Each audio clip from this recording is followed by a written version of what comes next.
All right, I think I'm going to go ahead and get started. My name is Erica Winters Downey. I'm a regional engineer for AISC based out of Kansas City. As always, you've probably been hearing this the whole time. Make sure you scan your badge in the back of the room to get your CEU credits. I also want to give everybody in the room fair warning. This session is going to be a little bit different than as advertised. In the program it said you're going to hear from 2 deck manufacturers. What we're going to actually do is Devin's going to speak for a little bit about the research going on at Purdue for long span decks, and then I'm going to speak for the second half about some products that are actually available in the marketplace today. So if you do want to shop around for a session, I'm not going to be offended. I just want to give everybody fair warning. So to get started, our first speaker is going to be Devin Huber. He's going to get his PhD from Purdue University very soon this spring. And in the fall, he's going to be joining ExxonMobil Research and Development. He received his bachelor's from Michigan State in 2003, and he also received a National Science Foundation Graduate Fellowship Award. And he's actually going to be speaking about research at Purdue that was awarded as an AISC faculty fellowship to Dr. Varma in 2003 to develop technology for long span decks. So Devin's been doing a lot of that work at Purdue. So. Thank you very much, Erica, for the introduction. I'm glad I didn't hear any boos when she said ExxonMobil. I know they're not the most popular people right now. But we aren't going to talk about that today. I'm going to talk about the research myself and Dr. Varma have been conducting at Purdue University on the development and large-scale testing verification of long-span systems, where we're looking at for use in multi-story residential steel construction. So a brief overview. I'll go over the problem statement and the motivation why we're doing this research, some of our objectives and goals that we're going out to try and achieve with this research. I'll go over some of the developed long-span systems, a brief description of them. Also, if you have any questions about this, you're more than welcome to stop me. I'll also go over the analysis and design that we used in coming up with these. And then I'll go over some of the experimental verification of one of the systems that we did develop. I'll talk a little bit about some of the design and fabrication optimization that we're currently doing and will be doing in the future, and that will kind of tie into the future work, and then I'll just summarize what we talked about. So as an introduction, I just want to show to you a conventional steel deck. Let me see, is this the, no, it says, oops. Sorry. Okay, there we go. This, what you see in the figure, is just a typical steel deck composite slab system. And I'm sure most of you are well aware of these. You have a 1.5 to 3 inch steel deck with a composite slab, acting composite with that. And it is supported by filler beams here that then frame into your girders. Typically these beams are on the range 12 to 16 to 18 inches deep, and then you have another 5 to 6 inches usually of slab on top of that. What that results in is an overall system depth of about 17 to 21 inches. And in the residential market, or in many markets, this depth is starting to get too great. They want to be able to minimize that floor height so they can get more vertical real estate within a given height. And that kind of leads us into our research need and our motivation. So as I was saying, these designs result with floor depths that are beginning to get a little bit too deep for what people are looking at now. And what this has done is somewhat limited the use of steel structures in the multi-story residential market. So there's a need out there, it is believed, to get some long span floor systems that can also achieve these low floor-to-floor heights and make an efficient use of the materials and the vertical real estate.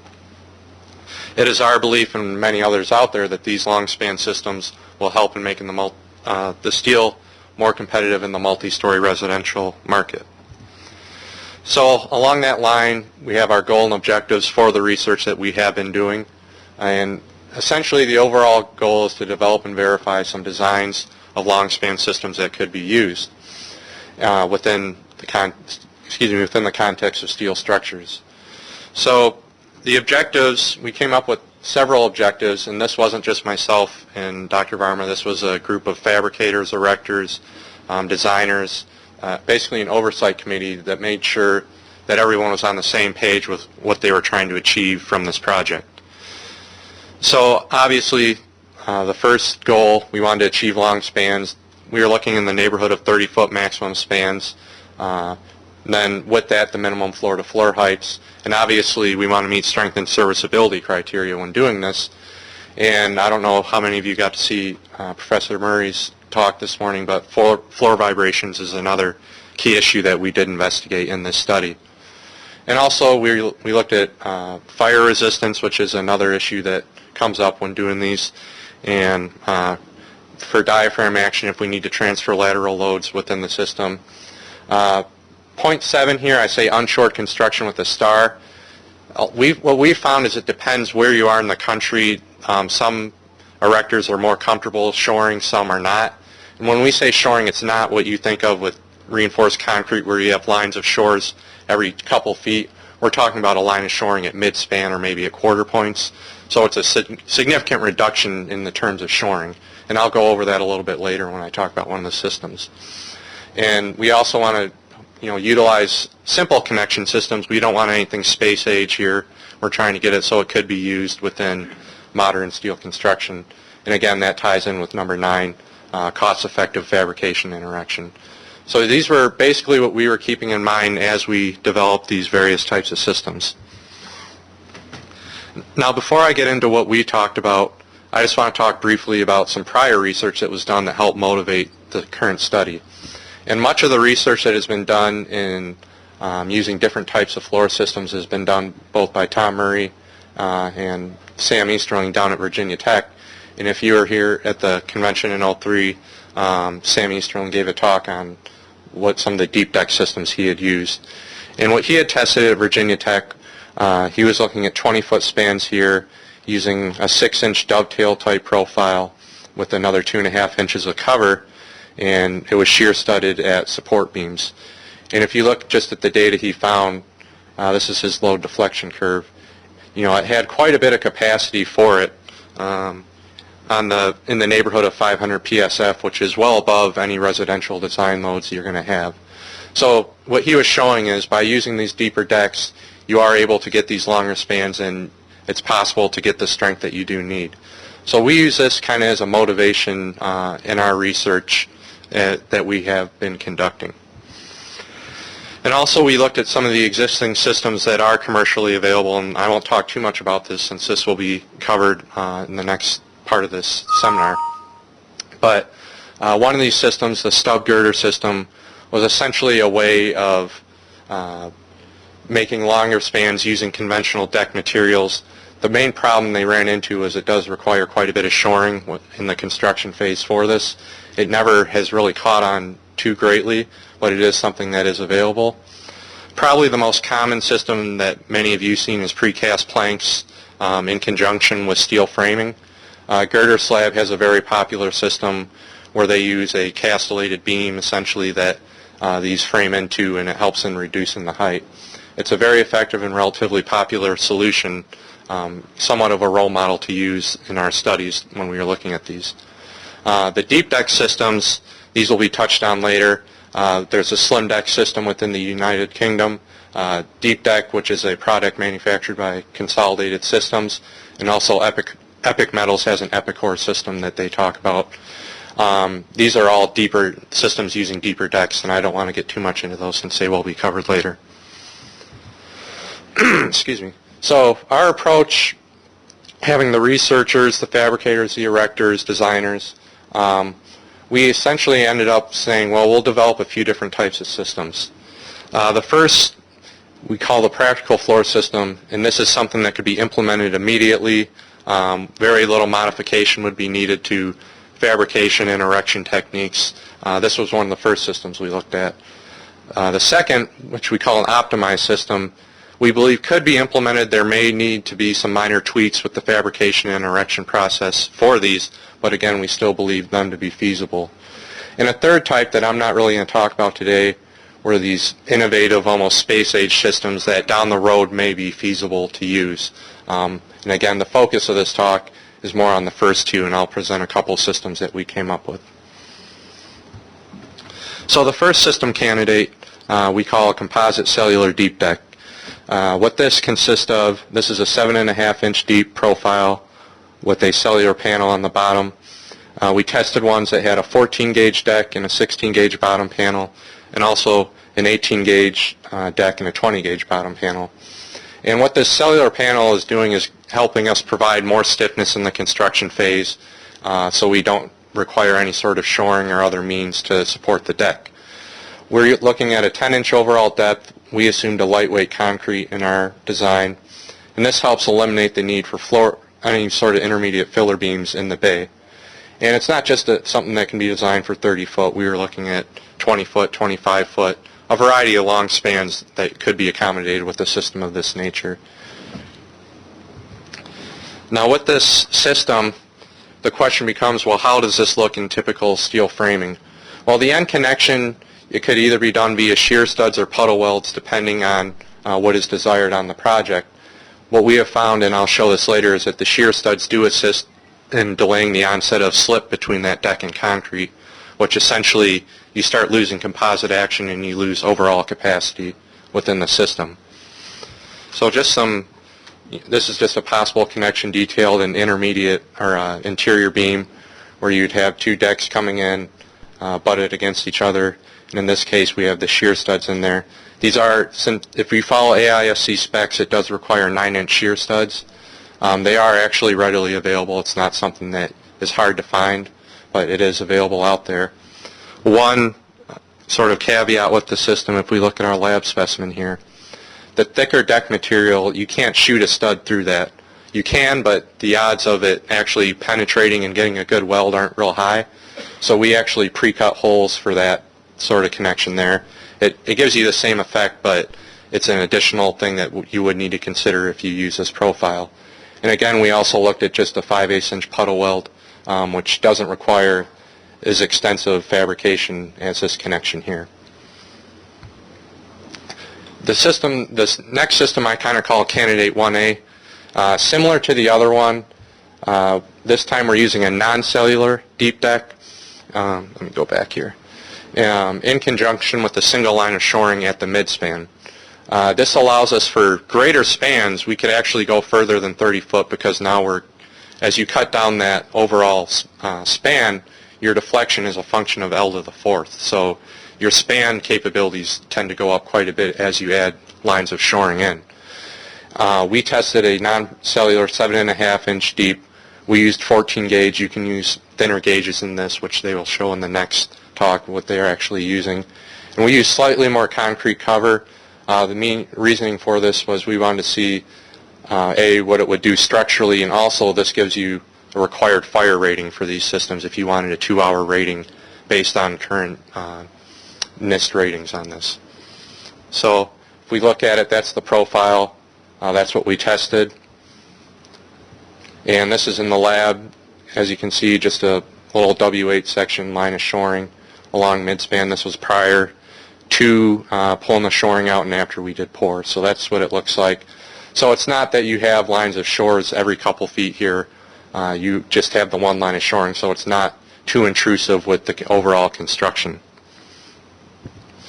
Now, the other system I want to talk about is a bit of a different approach. This is a system that basically uses everything that is available right now, 1.5 to 3-inch decks, composite floor decks, nothing out of the ordinary. And we just said, well, how could we address this using these materials? And what we came up with was a sort of load balancing system where, if we look at it schematically, in the construction phase you would have some sort of means to apply an upward force to the beam, lock in a displacement. In this we're showing a hydraulic or mechanical jack, but in the field this would be something that a structural engineer could come up with. They could put the force up and then pull it out and just put a post in there, so they wouldn't have to keep reusing expensive jacks. They could just use one and then use cheap steel in lieu of that. So conceptually we're counterbalancing the moments in the construction phase. So you have a uniform load from the concrete. Well, now we're just going to push up on it to kind of resist that weight, and it allows you to cut down on your overall floor beam depths here. So what we have in the end, this was for a 30-foot span, 8-foot spacing between filler beams. We found that we could slim this down to about a W8 by 35 as opposed to say a 16 by 31 or a W18 shape. So you're cutting off quite a bit of overall depth when you do this type of system. So you're saying, well, how the heck do you do it? In the lab, it's a bit elaborate since we have a lot of equipment available, but essentially we had threaded rods going into just a simple connection here at the end. This is just an angle. Clevises and turnbuckles here. We used a hydraulic ram because we had it available. This was actually a 30-foot span. This is a W8 by 35, and we have a 4-foot deck overhang on either side. So we put up 1 inch of deflection on this guy. We poured the concrete. It came down to about 0.6 inches, and we pulled it off, and it was essentially level. We had about minus 0.1 inches of deflection at this point. So now you have your composite beam, and you still have quite a bit of strength within this system. So with these systems, just real quickly, how did we analyze and design these? Well, first off, we did, just so you are aware, we did consider floor vibration and fire resistance within these. We just didn't do this purely structural. But there was 3 different approaches that we had. We did first a code-based design, just using SDI, ACI, AISC codes. That was our basic design. Then we did a little more detailed analysis, nonlinear, inelastic, numerical, and then 3D finite element. I won't get too much into that, but it was done to help verify and sort of optimize these systems. Now the floor vibrations, I just want to talk about a little bit. This isn't really an issue that's going to bring your building down, but it does cause occupancy discomfort, so we did have to consider it.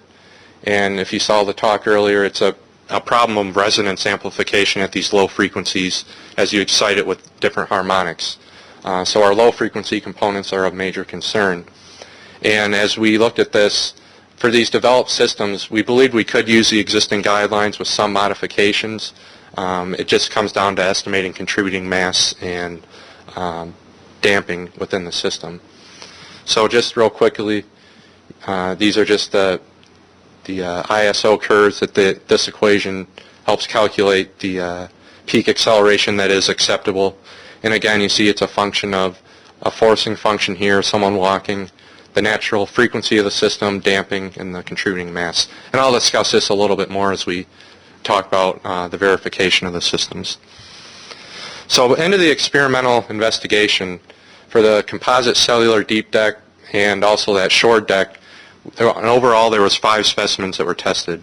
And we looked at construction phase, service phase, floor frequency testing, and then also, in the end, ultimate load test. So specimens 1 through 4 all utilized the cellular deep deck material. Specimens 1 and 2 used the thicker deck, the 14-gauge deck, 16-gauge bottom plate, and also had shear studs at the end. The third specimen used the same thicker deck material, but now just the puddle weld. And if we, the fourth specimen, we thinned out that deck material a little bit in 18-gauge and 20-gauge material, and that also had shear studs at the end. And finally, the fifth specimen, which was the short specimen, a little deeper, 11 inches, 14-gauge, and then that too had shear studs at the end. If we look at our setup, all these tests were 30-foot spans. We loaded them essentially at third points here. This was similar to a uniform bending moment, so that's why we chose that setup. Variety of displacement transducers, strain gauges, measuring end slip also. If we just look at one of the cellular systems, prior to pour here, you can see some of the strain gauges, the shear studs, pour stops, etc. And then after it's cast here, you can see the support frames in place there. And for the short specimen, a little bit different since we did have the line of shoring in midspan. And we left that in for approximately 7 days, I believe, pulled it off, and then overall it ended up looking like this. So when I say construction load test, well, we simulated a 20 PSF construction load on it. We just did that by putting some dead weight on there just to check the deflections, see what they would be. And we also monitored strains and deflections when we cast the concrete. This is an expert crew of graduate students on the specimen there. So this is what I say when we monitored in the construction phase. So what did those results look like? Well, when we use specimen 1 and 2, or I should say 1 through 3 was with the thicker deck material. What we saw maximum during the pour was about 1.5 inches for these. That's just from dumping the bucket of concrete, people walking on it. But once we smoothed it off, we got about 1 inch of overall deflection, L over 360 for those, and that was for all the thicker deck material.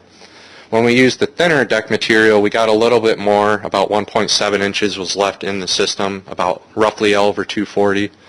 And the strains that we were measuring in these were the maximum tension strains in the steel, got up to about 14 KSI, so it wasn't anywhere near yielding. This was 40 KSI steel. So the question really becomes, what is the acceptable deflection in these? What in the field could they correct for as they push concrete towards the middle before ponding becomes the issue? And that's what we're trying to figure out, what is that acceptable limit on these types of systems. The shored specimen was a little different, obviously, since we had that line of shoring. If we look at this was just at mid-span. The shore itself went down a little bit, about 0.1 inches. We pulled it off and it went up to about 0.5 inches. On the x-axis, this is time over days. And it gradually creeped up to about 0.7 inches after we pulled off the shore and then commenced the load test.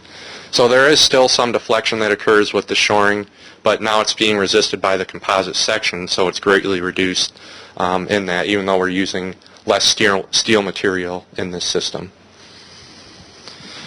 So with the frequency testing, we did what's known as modal impact testing, which is essentially you take a sledgehammer that has a load cell on it, you hit your specimen, and it excites a range of frequencies, and then you have accelerometers that capture those frequencies on there.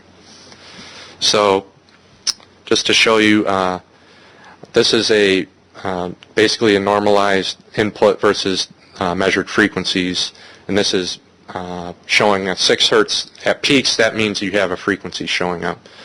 So this was from System 1, Specimen 2, so it's shown about a peak at 6 hertz, so we can safely say that this is our first natural frequency, and the higher frequencies are quite separated, so those aren't really going to play much into the overall behavior from a dynamic standpoint. So if we look at the various specimens, I don't know if everyone can see this too well in the back, but the measured frequencies were all around 6 hertz for all these systems, between 5.8 and 6. And these compared well from a calculated standpoint of AISC design guide equation, which I'm sure some of you are familiar with. So in general, it was comparing quite well with that. So what can we say about that? Well, first, it compares well with that simple equation and some finite element models. And if we use the design guide and knowing these frequencies, we basically comes down to how much damping and how much contributing mass is going to come into effect. The design guide wasn't calibrated with these deeper deck systems. It was all just with traditional deck and joist. So I did a parametric study where I varied the effective widths and lengths of these, and basically what I was finding was, if you want to be conservative, I believe you probably need about 3.5% damping on these. Now, within a residential application, I don't think that will be a problem because it's not like a paperless office. There is going to be partitions. There's going to be a lot of, various furniture in that. So this is something we're still investigating, though. This is an ongoing study. And the other thing that affects this, which can be illustrated in these figures, this is just a simple model we ran where if we assume the supporting girders, which would be along these lines, are rigid, we have a frequency of about 6.4 hertz. Once you throw in a girder in there, this was a 27 by 86, I assume, for a 30-foot span, your frequency drops to about 5.6. So really, it's not just the floor system that you have to consider in this case. That girder really starts to come into play here, and you have to consider that when you're designing with these types of systems. So on to the cool stuff here. The ultimate load test was done with some hydraulic rams and loading off some load frames. These had a displacement stroke of about 10 inches. As we loaded these, after about 6 to 7 inches, it was pretty excessive. It got somewhat scary. I'll show you the pictures. So initial loading, we just began applying load slowly here. This is at about 3 inches of midspan deflection. It's kind of hard to get a whole profile picture because these were 30 foot long. It was hard to get the entire system in these pictures. But you can see at the higher deflections what it will look like. About 5 inches. And then at about 8 inches here, this was on specimen 1 with the shear studs at the end and the thicker deck material. We stopped it at about 8 inches of deflection, but it was still quite a ductile response, as you can see here. So I'm just going to pull open the Excel sheet with the load deflection because I think that's a pretty important plot. So one sec here. Okay, sorry about that. I just want to, these are the load deflection plots for the various specimens. Specimens 1 and 2 here, you can see if we look at, these are service loads, factored loads, this is applied load, and this is equivalent in PSF. They have quite a bit of reserve capacity on these. You could almost say they're quite a bit over-designed. A lot of ductility in them. We unloaded, reloaded. The third specimen, it's kind of hard to see, but with the one without shear studs, it had what's known as a shear bond, almost brittle failure, where once the deck started to slip, we couldn't stop it very well. The fourth specimen with the thinner deck material, the capacity was reduced, but again, it had very good, nice ductile behavior. And the fifth specimen's not on here, actually. It wasn't on the sheet, but it came out a little lower, but it still did have adequate capacity for it. Now, go back here. And that's where that was supposed to be, sorry. If we look at the end slip, which basically tells us when we're starting to lose composite action, for the specimen 2, which was the deeper deck with the shear studs, you can see there's slip occurring, but it's still carrying some load, and this is showing ductile type behavior. When we pull out those shear studs, what you're starting to see here is it goes and goes, and then this reversal is essentially when the concrete separates from the steel and starts going back, and you've lost your composite action completely. For the thinner deck material, it didn't go out quite as far, but again, it had a ductile behavior. And for the short specimen, we actually had also another shear bond type failure. So just to show you what I mean by that shear bond failure, you get a crack under the load, and then this piece of concrete essentially just slides back towards the end of the support. So those were, the load tests kind of showed us that these do have, capacity is not really a problem with these systems. There's other issues that you do obviously have to consider, the floor vibrations, fire resistance, etc. So for fire resistance, we just finished completing some heat transfer tests where we took some shorter spans of these and used some what's known as radiant heater panels, where we could put an ASTM curve in there, shown on the right here, and heat these guys up and measure their temperatures to gain an idea of what is the, we can't really get a fire rating, but we can get an idea of what it might be just based on these smaller scale tests. So we did 2 tests, one on a protected and one on an unprotected specimen. On the left, this is the unprotected specimen. And the ASTM curve shown here, and this is the bottom temperature on the bottom steel plate. What happened was we got significant warping of that plate. It began to deflect upwards quite a bit. So it was hard to keep it at a constant heat. And you can see that the heat transferred relatively quickly throughout the depth of the specimen. On the right side, this is a protected specimen. We use what are autoclaved aerated concrete boards, 1 inch thick. Just to give you an idea, that's equivalent to about a 3/8 inch thick layer of SFRM. And as you can see, we were able to, the temperature got a lot higher on the fire protection, but if you look on the actual steel components, it stays relatively low as we go down, and the top of the concrete never reached a critical temperature, and that was after almost 3 hours of heating. So if we look at some pictures from this, without fire protection, you can see that you do get significant warping in the deck, and that's, we're actually going to be doing a large-scale test with this where we look at how that affects the structural behavior. So that is something to keep in mind, as if you have a bare protected deck, But once you add in any sort of fire protection, it's acting as a heat sink and preventing that sort of action from occurring. So along that, the key test observations that we made, if you can prevent that end slip, you're going to get pretty good behavior out of these deep deck systems, whether it be shear studs, whether it be some sort of other means of mechanical attachment. Typically in deck profiles now, it's embossments. The bottom plate on those cellular profiles was shown to increase overall capacity quite a bit since you have more steel in tension. The dynamic properties indicate that we believe it could be evaluated with the AISC guidelines with some modifications on how to estimate contributing mass and damping. And the heat transfer test, one thing we noticed was you do get significant warping of that bottom panel if you don't have the fire protection there. The fire-protected specimen, however, showed very good thermal properties. And again, if you use shoring, it gives you the ability to use more concrete, which could be a good or bad thing if you want more fire protection or if you want more desirable structural characteristics out of the system. Real quickly on some of the end details, if you had these running parallel to a girder for some reason, you could have just little end closures here that could be attached to the deck, and then a shear stud here if there was composite action desired there. If you're framing into columns, again, you could just have a seated connection here and just some closure panels here.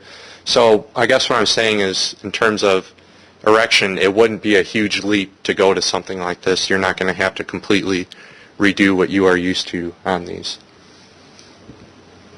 So we're continuing to work on the fabrication design optimization on these.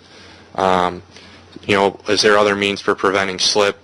I know CSI has a system they use that will probably be talked about in a minute here. I don't want to go too much into that. Is there any benefit to using the shear studs if you want the composite beam? That's something that you could consider. And the last test we're actually doing is a combined thermal and loading test where we have, in this case, a 20-foot span. And these are all those heaters underneath, and we're going to just apply a nominal service load as we heat these to look at the overall combined structural and thermal behavior. So in summary, I just went over some verification and experimental verification and design of these systems. I believe it showed that these deep decks are a feasible candidate if you want the longer spans. You can get a structural depth down to about 10 inches, 10 to 11 inches. Self-weights are comparable to existing deck systems, 50 to 60 PSF. And we're currently working on the design and fabrication optimization and also the combined fire and load testing. So I think I went too long there, but I'll be okay. and I just wanted to acknowledge our committee of research, the group of fabricators and our rectors and others that helped us with this. I want to thank CSI. They donated all the steel deck to us. Greatly appreciated. And if you have any questions. Actually, well, I think I'll wait till the end, if that's okay, after both of us. Thanks. All right, so I'm going to just quickly go over some available products in the marketplace today. So some overall benefits, what we touched on earlier, these are going to be low floor-to-floor height ceiling for systems. For multi-story residential, with deep deck systems, you're going to eliminate a lot of infill beams. So whatever girders you have on the perimeter of your bay are a lot of times going to be running in demising walls. So you are going with a true, slim floor system on these. When an erector bids a job, he's probably bidding it by the number of picks that he has to do. So eliminating those infill beams eliminates that number of picks. So the erecting job is going to be a little bit less. You're saving on fireproofing of those infill beams.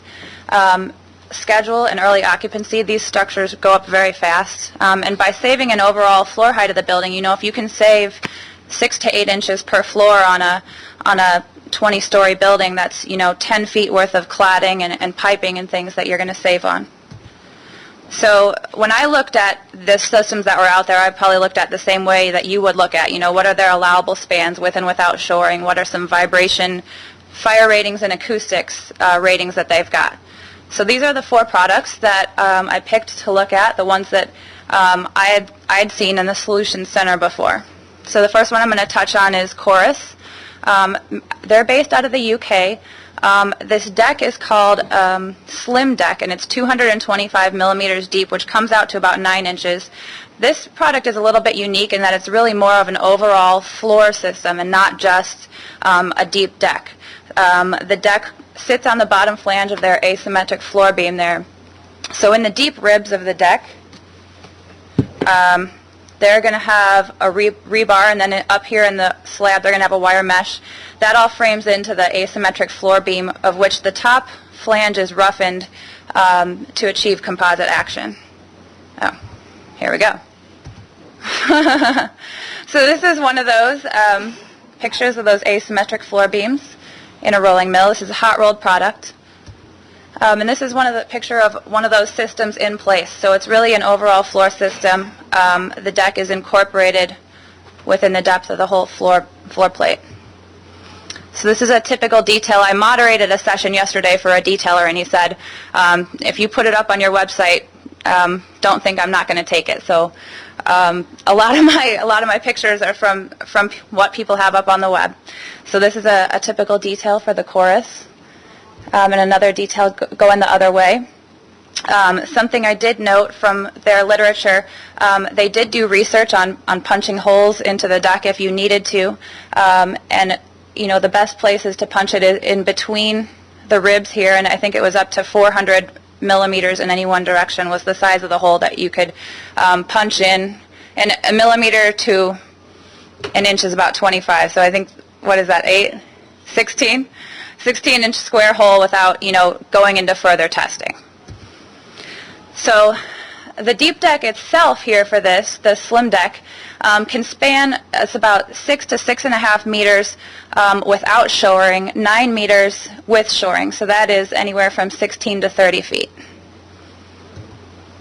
So they do have fire-rated systems for this. Some of their asymmetric floor beams are fire rated, which means in the UK you get a 60-minute rating. Some of them are, the other ones are 30-minute rating, which is fine in the UK. They actually have pursued in the US a UL rating, which achieves a 2-hour rating just by putting some drywall on the bottom flange there.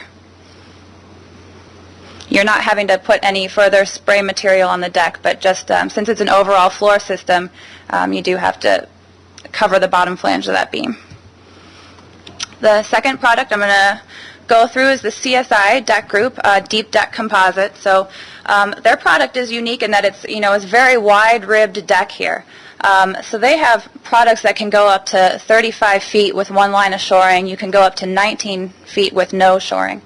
They've got 4.5 and 6-inch profiles. I think their gauges are anywhere from 14 to 20 on that deck. They did go pretty far with their fire ratings and vibration testing, which I'm going to show here. This is a detail from their website just showing, you know, when you have a change in deck direction. So I thought it was a good one to show just because you can see the both ways here in the same picture. So for their system, I highlighted in for their 18-gauge product with no shoring, with the 6-inch product, 5-inch normal weight concrete, no shoring, you can get up to 17'3". With some shoring in there, you can get up to 35 feet with this product. They do have UL rated. The UL rating is D951. So, you know, depending on what kind of concrete cover you have, you can get either a 1 or 2 hour floor rating. This is a picture just from the UL website of that configuration. CSI actually has gone further than the other products in here as far as sound and vibration testing.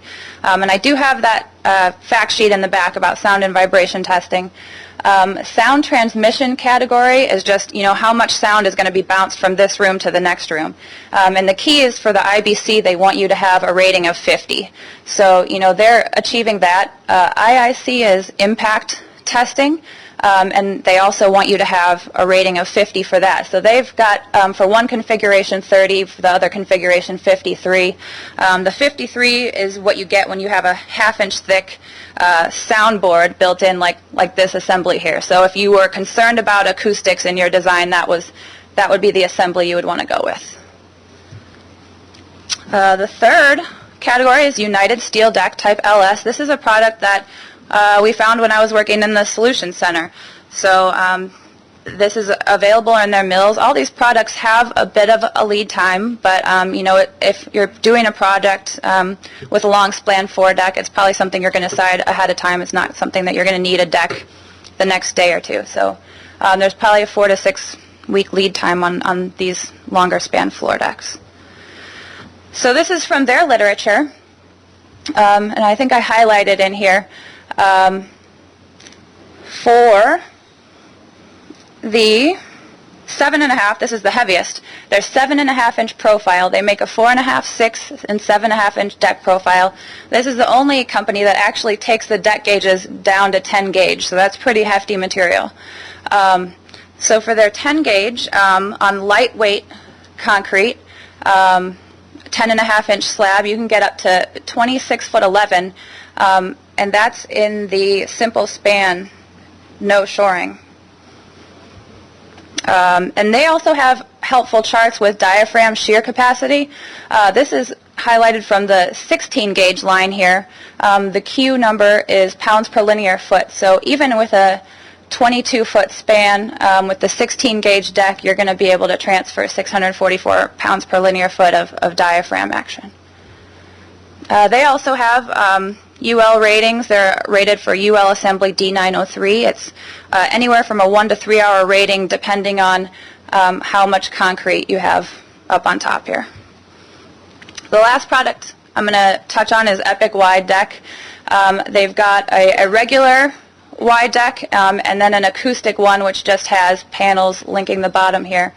Values I pulled from them for a 6-inch product, 18 gauge, 9.5 total slab depth, lightweight concrete. You can go up to 18 foot 1 unshored for a simple span condition. Epic uses noise reduction coefficient instead of sound transmission category. So that's different than, saying sound transmission is from this room to the next room. Noise reduction coefficient is just how much of my noise gets absorbed by the ceiling and not bounced back to you. So it's a little bit different of a rating than the STC, but you can achieve these noise reduction coefficients anywhere from 0.85 to 0.95. They're also rated under the same UL, D903, anywhere from 1 to 3 hours, depending on the thickness of the concrete up here. So last, I just wanted to put this together. I put up all the 4 systems here, the depth of deck that they make, the gauges that are available. And then for the max span, shored and unshored, I picked the heaviest gauge and deepest deck that they make. So, for Epic, the heaviest gauge is 14 and the deepest deck is 7.5 inches. So unshored, you can go 28. Shored is the same. United, you're up at 26 foot. The CSI deep deck, unshored, 14 gauge, you can hit 19 foot 3. Shored, you can hit 35 foot with that. This is the same comparison for the fire ratings. Like I said, with the Chorus Slim Deck, it's more of an overall floor system, so that drywall is only on the bottom of the beam, not on the bottom of the deck. Sound and transmission, CSI, as far as I've found, has done the most testing, but Chorus is certified Part E in the UK for a robust detail, but this is what I've found for comparisons for sound and vibration testing.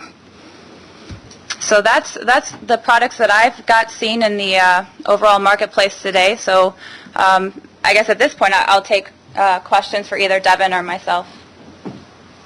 Yeah. Do you have any idea what the unit cost is on these decks? Question is, do I have any idea what the cost is? I'm going to defer that to Brad.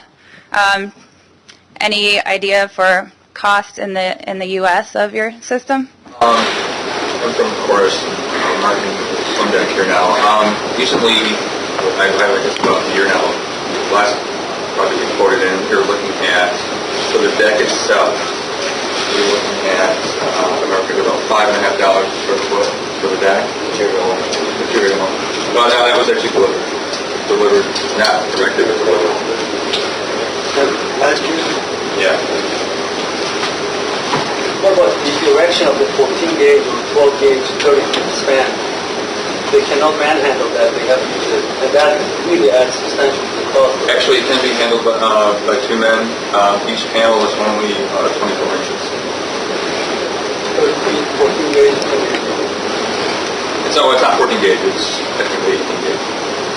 Our system is only 1 gauge.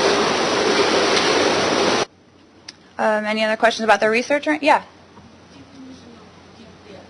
I was only looking at products that were deeper. I guess the question was the definition of deep deck. I was only looking at products that were deeper than 3 inches and used for composite floor. There's a lot of deep deck systems out there for roofs, but I was specifically looking for composite floor action. So, yeah.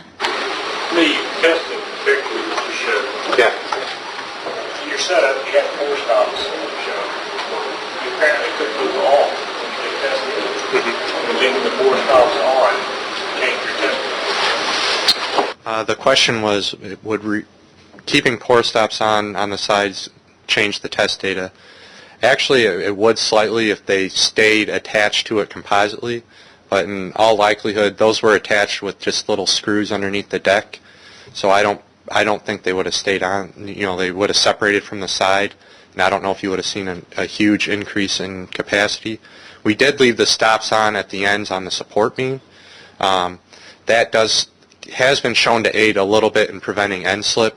It can sometimes stop the deck from wanting to kick back, but you know, leaving the ones on the side probably wouldn't have provided a huge capacity change in it. Yeah. Even a study been done to a comparable cost analysis of the same building, same region, the pillar beam versus deep deck, what is the premium? Is there a premium we end up paying for that? And because one of the objectives was number 9, to make it comparable to the other system. Has any study been done on that? The question was on the economics. Has there been cost analysis done? With CSI, I don't want to say too much on their behalf, but the engineer that I work with there has informed me that they have done comparative cost analysis, and I don't want to say too much on it, but he has found that on projects it is very comparable to, in terms of overall cost, to conventional systems. And when you mention manhandling those deck panels, there's also, I know there's been some work done on ways that they could actually assemble large portions of it on the ground and then lift it with a crane. Because I know crane time is a premium on a site. So there's looking at ways of almost connecting several together, lifting them in place. They would still use a crane, but it would be more efficiently done in that context. So.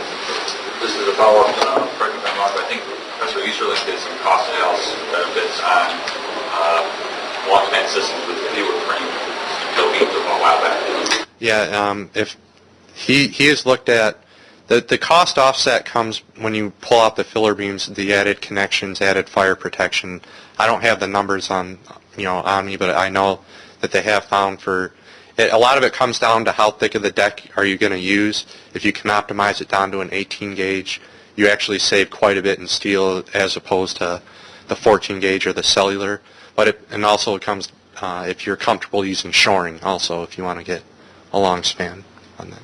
Yeah. When the commercially available deep decks, should you shoot studs at the end of the deck?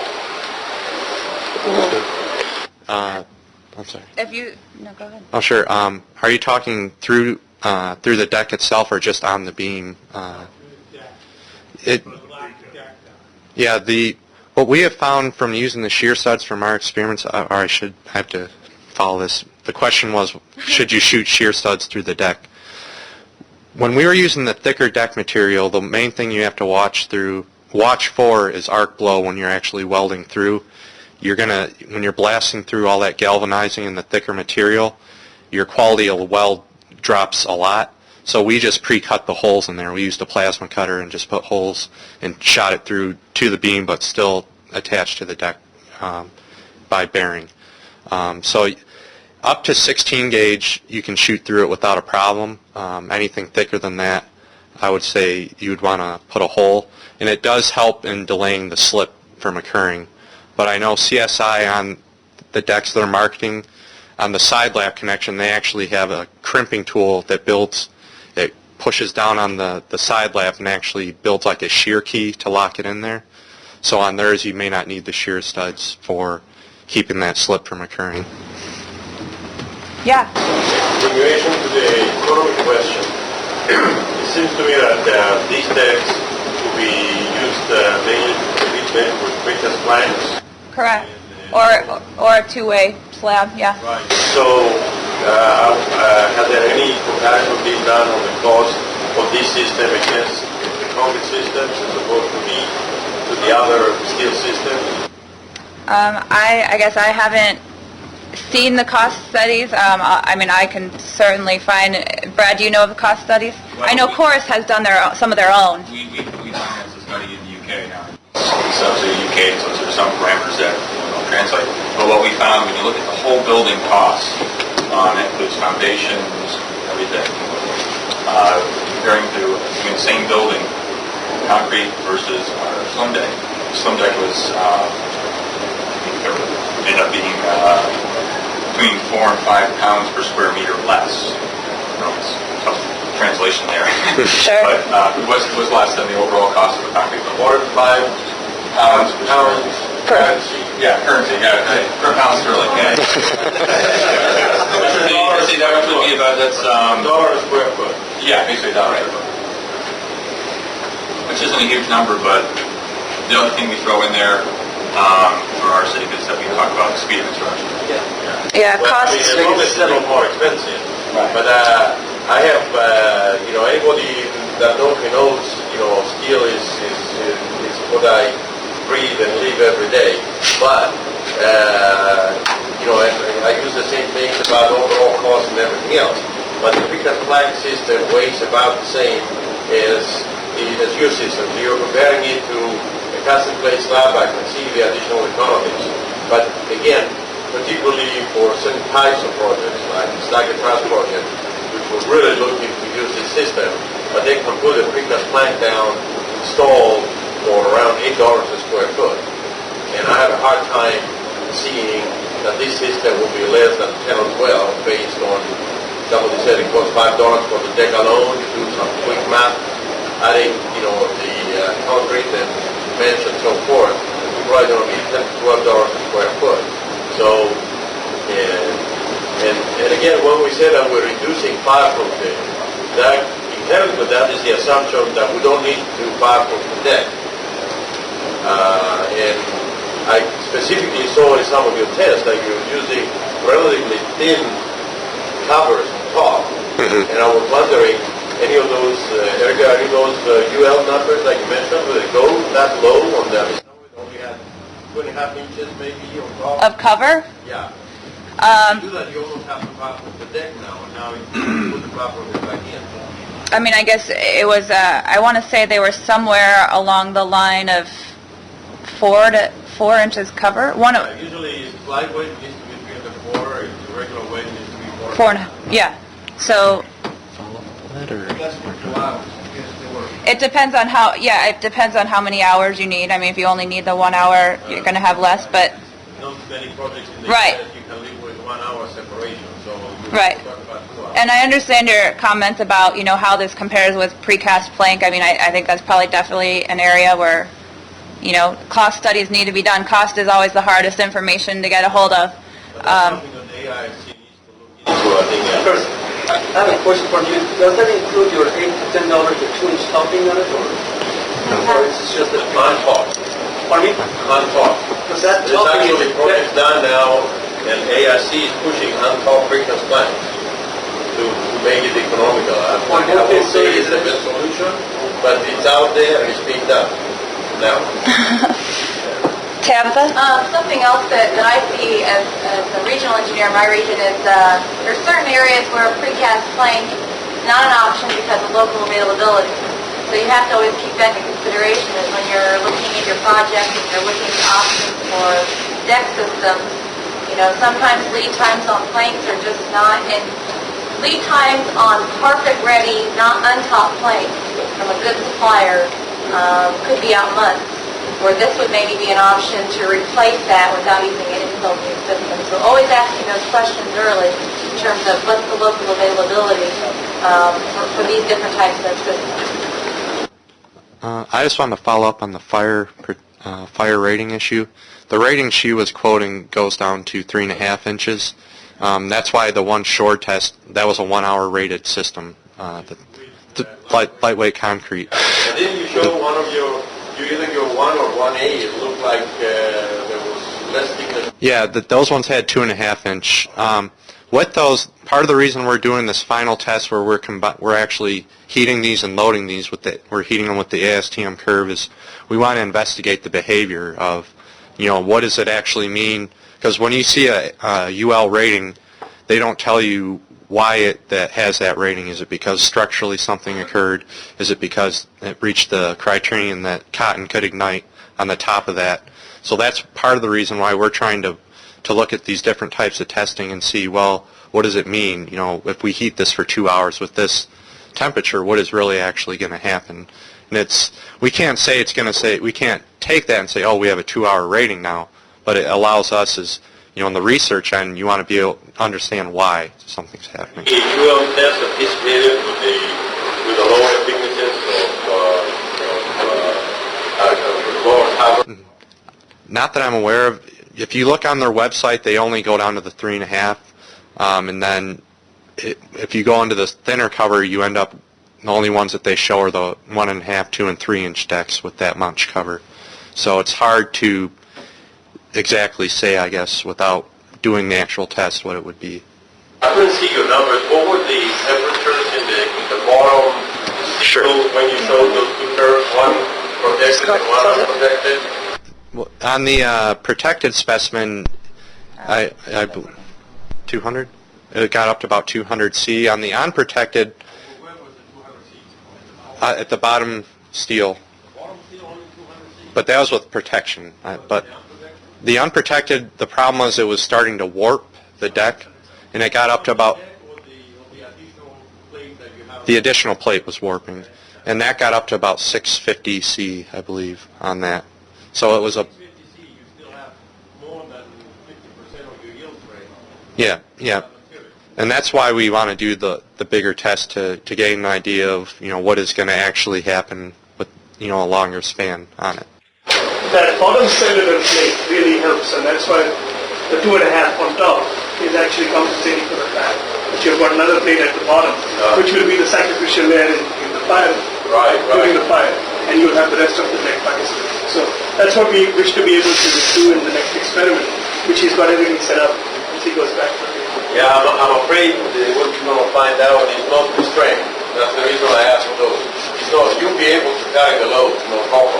But you'll be able to tell some of the other E119 criteria.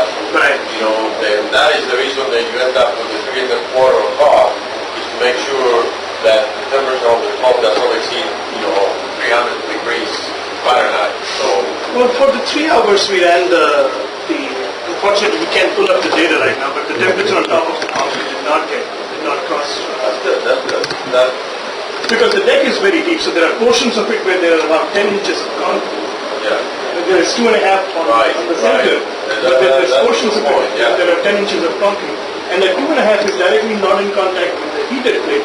It's got a metal deck in between that, and Right. about 7.5 inches of air gap associated with it. So the temperature... I wonder what the effect of that air gap is in there, whether it's all beneficial or whether it can build up, some... Yeah, that we've not been able to answer that Yeah. question, because that's kind of a difficult thing to model. Yeah, it really is. I guess he struck the data. Okay. Temperature on top So of the red line on the left, what is the maximum temperature? On the left-hand side, yeah, we got up to about 650, 700, yep, that's correct. C. And on the concrete, that's number 5. On the concrete, we only got up to about 80 C on that, so it stayed. And was the concrete was a lot lower on the right-hand side also, right?